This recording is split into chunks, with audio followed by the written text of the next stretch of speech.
Halo, selamat datang kembali di sini. Hari ini kita mau bahas sesuatu yang fundamental banget nih dari buku Sally Hogshead, Facilitate. Mhm. Fokus kita kali ini ke pemicu kepercayaan atau trust. Yep, trust. Kita coba bedah bareng ya, kenapa sih rasa percaya ini kok kayaknya kuat banget gitu pengaruhnya?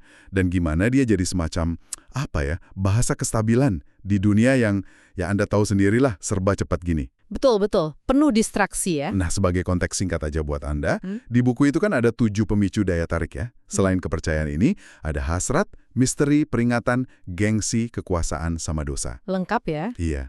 Nah, pertanyaan pembukanya nih, apa sih sebenarnya yang bikin pemicu kepercayaan ini beda atau mungkin spesial gitu dibanding yang lain?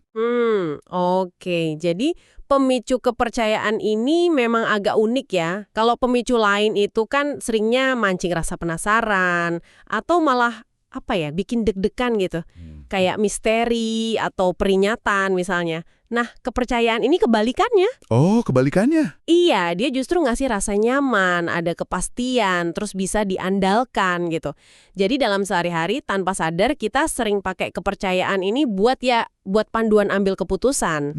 Jadi kayak kompas gitu ya. Betul, kompas karena sesuatu itu terasa akrab aja, familiar. Jadi kayak jangkar gitu loh di tengah lautan informasi yang kadang bikin bingung. Menarik, konsep jangkar kestabilan itu. Nah, di sumber kita ini kan diurai ya beberapa cara kayak pilar-pilar gitu buat bangun kepercayaan.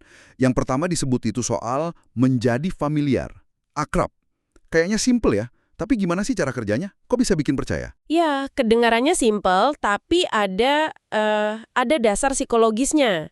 Namanya itu exposure effect. Gampangnya gini deh. Makin sering kita ketemu atau lihat sesuatu, entah itu ide, produk, atau orang ya, kita jadi cenderung lebih percaya, bahkan bisa jadi lebih suka. Oh gitu. Iya, tapi ada syaratnya. Pengalaman kita pas terpapar itu netral atau positif. Contoh paling gampang itu studi soal McD sama anak-anak. Ah, yang nugget itu ya? Nah, itu dia. Dikasih 2 nugget ayam, persis sama isinya. Satu pakai bungkus McD, satu lagi polosan. Anak-anak itu, ya konsisten milih yang ada logo McD-nya. Wow. Itu nunjukin banget kekuatan familiaritas merek.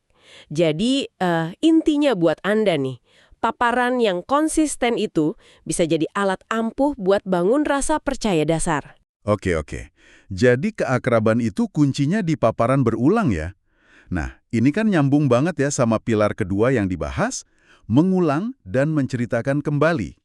Berarti repetisi ini bukan cuma biar orang ingat aja dong? Tepat sekali. Repetisi itu lebih dalam dari sekedar mengingat. Dia memperkuat pesannya, terus menanamkan rasa familiar itu makin dalam seiring waktu. Contoh klasiknya, film It's a Wonderful Life. Anda tahu kan? Film Natal ikonik itu. Iya, tahu. Nah, itu jadi populer banget justru pas hak ciptanya sempat lepas. Jadi stasiun TV bisa nayangin terus-terusan tanpa bayar mahal. Pengulangan itu yang bikin dia jadi tradisi, jadi simbol harapan. Jadi repetisi yang bikin nancep ya? Iya, tapi perlu diingat juga repetisi ini kayak, ya ada 2 sisi lah. Di sumber kita juga disinggung secara netral ya, gimana repetisi absolut dipakai di propaganda. Kayak teknik kebohongan besarnya Hitler gitu. Tujuannya ya bangun kepercayaan buta. Ini bukan soal pesannya benar atau salah, tapi nunjukin betapa kuatnya konsistensi pengulangan itu buat ngebentuk persepsi orang. Wah, iya juga ya. Itu pengingat penting sih. Konsistensi jadi kunci. Nah, ngomongin konsistensi, ini nyambung ke pilar berikutnya. Menjadi otentik. Apa nih hubungannya otentisitas sama kepercayaan di sini? Oh, erat banget. Otentik di konteks ini artinya bertindak sesuai sama ekspektasi yang udah kebangun. Konsisten lagi kuncinya. Contohnya? Ya, kita percayalah kalau pahlawan itu bakal berbuat baik. Kalau penjahat ya jahat. Kalau tiba-tiba mereka nggak sesuai karakternya, kepercayaan kita langsung goyah kan? Iya. Di bisnis juga gitu. Contohnya Tiffany & Co. Mereka pernah sengaja naikin harga gelang perak yang lagi populer banget. Loh, kok dinaikin? Nah, itu dia. Kedengerannya aneh kan? Tapi tujuannya buat jaga citra eksklusif mereka. Jaga kepercayaan pelanggan setia jangka panjang biar nggak kejebak tren sesaat yang bisa ngerusak brand mereka. Intinya, konsisten sama citra mewah yang udah dibangun. Oke. Jadi konsistensi antara citra sama tindakan itu penting banget ya. Tapi kan kadang kita butuh bangun percaya itu lebih cepat ya. Nggak selalu bisa pelan-pelan. Nah, di sini pilar mempercepat kepercayaan masuk ya kayaknya. Betul sekali. Kalau butuh cepat, strateginya itu nebeng ke sesuatu yang emang udah dipercaya sama audiens Anda. Bikin jembatan gitu. Nebeng, gimana tuh? Misalnya gini, pas jual rumah, ada agen properti yang sengaja manggang roti atau kue sebelum calon pembeli datang. Aroma nostalgia roti panggang itu kan langsung bikin suasana rumah yang hangat, yang rasanya bisa dipercaya gitu, instan. Oh, pakai indera penciuman ya? Cerdas. Iya. Atau contoh lain, pakai slogan atau jingle iklan lama yang udah familiar buat kampanye baru. Kayak yang dulu dilakuin Maxwell House atau Burger King. Mereka minjem kepercayaan yang udah nempel di elemen familiar itu. Ngaitin sama jangkar kepercayaan yang udah ada ya? Oke. Satu lagi nih, pilar yang disebut melepas pesona pesan yang tidak sehat. Ini kayaknya soal ngubah kepercayaan yang udah ada tapi negatif gitu ya? Iya betul, ini tentang gimana caranya mengganti asosiasi atau kepercayaan negatif yang udah kadung nempel kuat, diganti sama yang lebih positif. Contohnya bagus banget, program Edible Schoolyard di Amerika. Itu program yang ngajak anak-anak nanem, manen, masak sayuran sendiri di kebun sekolah.